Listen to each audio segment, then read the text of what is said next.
You've been told you're just a neat freak, that you care too much about things being just so. But what if the way you organize your space isn't about control?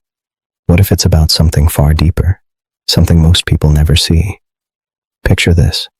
You're standing in your kitchen and the jars aren't lined up right. The labels face different directions, and there's this pull, this magnetic need to turn them, to fix it.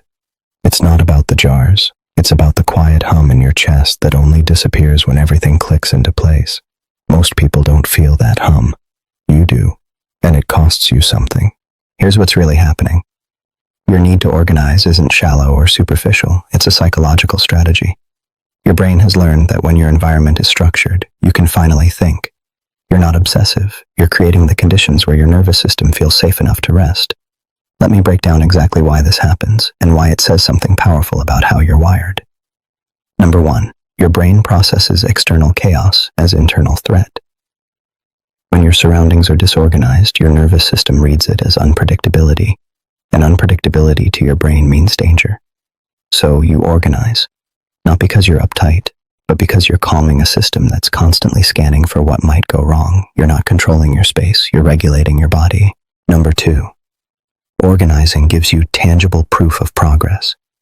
In a world where so much feels uncertain, where your efforts don't always show results, arranging your bookshelf by color or folding your clothes a certain way gives you something undeniable. You did that. You made order from disorder. It's not vanity. It's your brain seeking evidence that you have agency. You're not being rigid. You're reminding yourself you matter.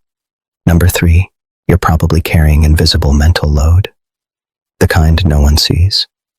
Planning, anticipating, remembering, tracking. Your mind is full.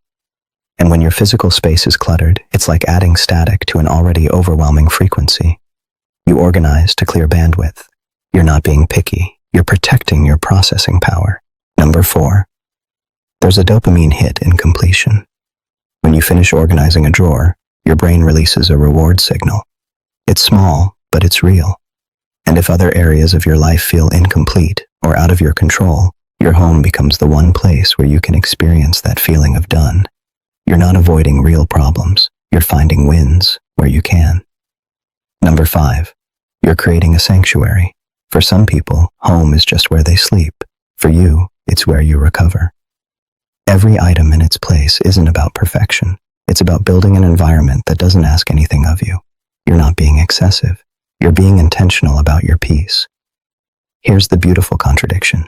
You're someone who craves order, but you're also deeply aware of how fragile that order is. You know one messy day can undo hours of work. You're both the architect and the thing that needs protecting. You're tough enough to maintain structure and tender enough to need it. But here's where it can tip. If organizing becomes the only way you feel calm, if mess in your space equals panic in your body, it's worth asking, am I creating order or am I avoiding feeling? There's a difference between organizing for peace and organizing to escape discomfort. The goal isn't perfection, it's presence. So when you straighten that stack of books or line up those shoes, know this. You're not being difficult, you're being deliberate.